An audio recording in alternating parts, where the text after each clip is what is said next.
everyone, and welcome back to today's Frazier Virtual Museum video. Today we're going to discuss suffrage, and this is the second video out of 3. So if you haven't seen the first one, that one introduces the topic, so make sure you go check that out. The link is in the description. But in the meantime, my name is Melinda. I'm a teaching artist and historical interpreter at the Frazier. Today we're going to go into more of the objects that I have to share.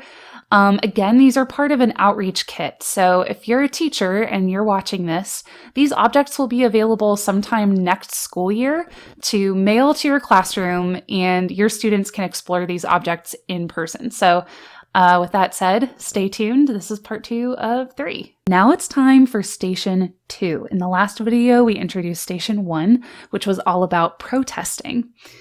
We have large illustrations and postcards and an old-fashioned boater hat. So this station is all about anti-suffrage, or the people who were against letting women vote.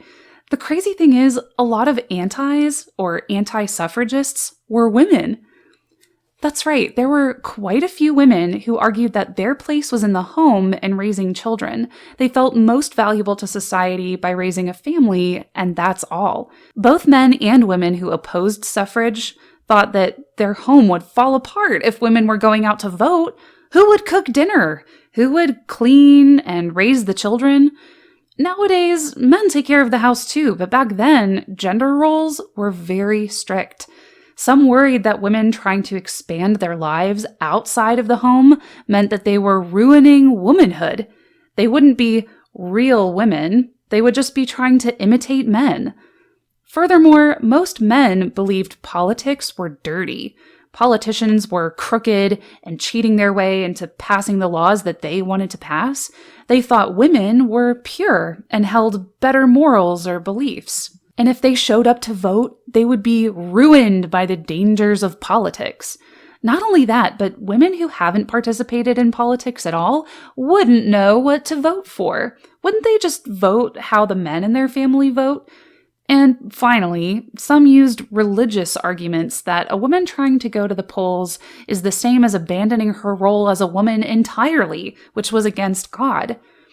Some of the cartoons are trying to say that the only women who would want to vote are old, angry women who couldn't find husbands. But women and men were starting to become more equal socially. The hat is called a boater and was traditionally worn by men at first. Women then adopted it as a fashion statement, especially when they were riding their bike. The hat shows how the divide between women and men was slowly going away, and women used it to express their independence. Finally, in 1918, President Wilson asked Congress if they wanted to pass the amendment, which would give women the right to vote. Here's the thing. To pass an amendment, you need most of the states, or a 2/3 majority, to agree. At the time, 36 states were needed to pass the amendment. Kentucky was the 24th state to say women should vote. Over time, more and more states agreed until we got to the last state, Tennessee. And that brings us to the third station. Station 3. You may have noticed roses in red and yellow, an envelope with a letter inside, and campaign buttons with slogans like "Votes for Women." Tennessee was the 36th state to decide on the amendment. If Tennessee lawmakers felt that women should vote, women all over the country would be able to vote.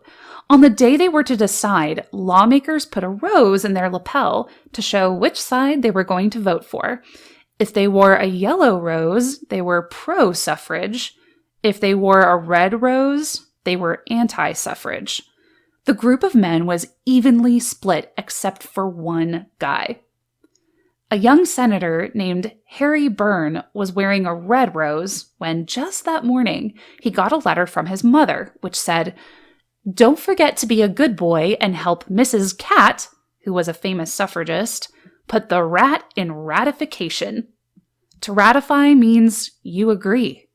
Well, Harry changed his mind that day, and when it came time to vote, he broke the tie. He agreed that women should be allowed to vote. The antis were so mad they chased him around the room until he hid in the attic of the building to wait out the mob. He later said, I appreciated the fact that an opportunity such as seldom comes to a mortal man to free 17 million women from political slavery was mine.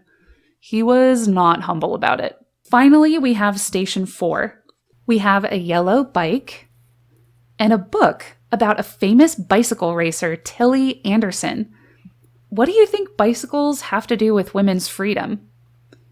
Do you have a sport that you like to play? And can you think of any great women athletes? This station is more than just about bicycles. In fact, the famous women's rights activist Susan B. Anthony said, "Bicycling has done more to emancipate women than anything else in the world." For the first time, women could go out for rides by themselves without men to accompany them. Women could wear clothing that made it easier to ride, like bloomers and divided skirts. One of the most common outfits was called rational dress, or skirts that showed the ankle, a light blouse, and a boater hat.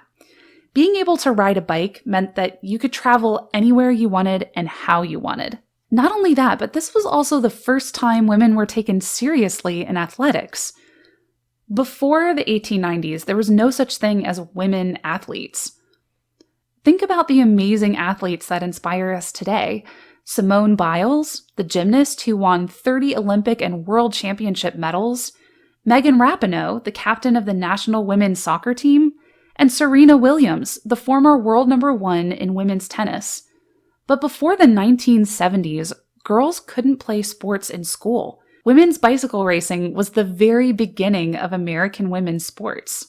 The first time a company ever gave money to an athlete was a racer named Annie Londonderry, who was famous for riding Centuries, 100-mile journeys that broke global records and also changed the minds of scientists when it came to women's health. Tilly Anderson, a Swedish immigrant living in Chicago, was one of the most famous racers of the era, and even allowed doctors to publish a drawing of her muscular bare leg for the papers. She participated in the racing circuit across the country, drawing crowds of 5,000 to 10,000 people. She was soon named the women's world champion in cycling, but not everyone agreed that women should race. They thought it was unladylike, and the racers were often compared to horses. Not only that, but official bicycle organizations never sanctioned women's racing, meaning all the records that they broke didn't officially count. Luckily, we know about all of their record-breaking today because their trainers kept very detailed notes. The bicycle allowed women to be independent and even ride to work. We can credit women for inventing things we take for granted today, like bike locks and cushioned seats. Pictured is a Stearns Company Yellowfellow, a bike specifically marketed to women with its bright paint. Keep in mind, the bicycle craze happened a whole 25 years before woman suffrage. Women were certainly thinking ahead, legally and socially too. So thanks for joining me, everyone, and if you liked these objects, again, this kit will be available sometime next year, and in the meantime, please get outside and ride your bike, enjoy the beautiful spring weather, and we'll see you in part 5 for when we talk about specific women and how they used their passion and their talent to contribute to the cause. So thanks again for watching. We'll see you next time.